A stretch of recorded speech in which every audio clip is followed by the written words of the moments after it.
On a grassy hill in the early morn, a silhouette was in sight. A shepherd boy with a battered horn appeared in the morning light. This 6-year-old, consumed with woe, was not allowed to play, for if the shepherd boss would know, he'd beat him in the hay. The only bliss this boy would see is if he ever played his horn. But if not an emergency, a flogging would be born. But the time would come for the horn to sound. It will blast through the chilling air, and all will hear from miles around that the foe has left the lair. Sound if the thief should come by night, sound should he come by day, sound if the lamb should go astray from the flock within his sight. What was the fate of the shepherd boy who was forced to earn his keep when his widowed mother met her joy in the field of eternal sleep? He too would soon unleash the cord from a world that seemed so vague, when the heavens hear the sounding horn of the air to a mother's plague. The ailment spread through his feeble form to the doorstep of his death. To his lips he slowly drew his horn and bellowed his final breath. In streams of suffering life he flowed until the river upward rushed.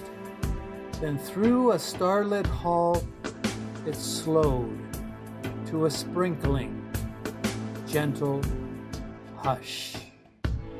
And beyond the moon, in the winter sky, on the highest cloud in heaven, this shepherd boy began to fly when he was called at the age of 7.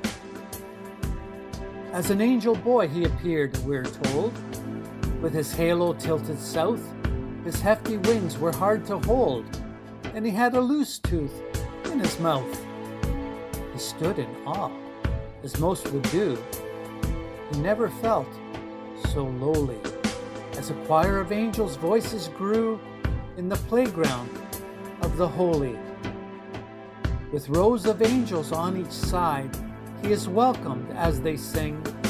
Then poised to take a forward stride, he stumbled on his wings. Smack!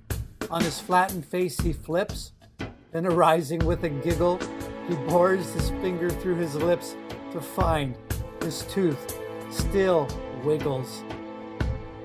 He brushed the stardust from his robe, then brushed it from his feet, then looked back to the earthly globe down the starry one-way street. Why was I called? He thought aloud. Why is my pain now gone? Do they beat children on this cloud? He wondered off and on. Then from the master's breath appeared a courier on golden wings, an angel girl who slowly neared to whisper secret things. This angel hovered, or she flew, but before she could descend, his wings set sail, and in the wind he blew on the heels of his angel friend. She led the way on this merry chase to the holiest of the holy.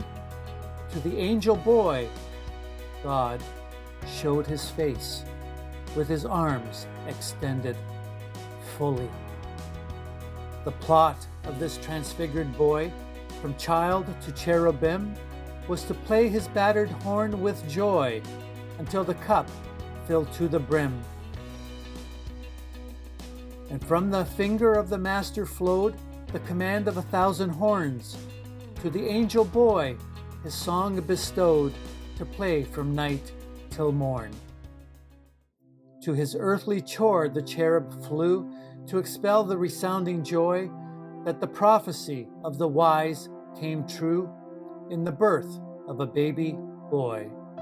Sound so the shepherds hear the tune, sound for the thronging sheep, sound from the desert to the moon, praise for a love so deep. His song, the voice of the guiding light, drew shepherds and mystic men to visit the lowly, blessed sight of the Savior's earthly pen. The baby child looked just like him. A cross he too will bear, to free the world from Adam's sin to the Father's loving care. This angel boy began to see the secret reason why he was called to proudly be the herald in the sky.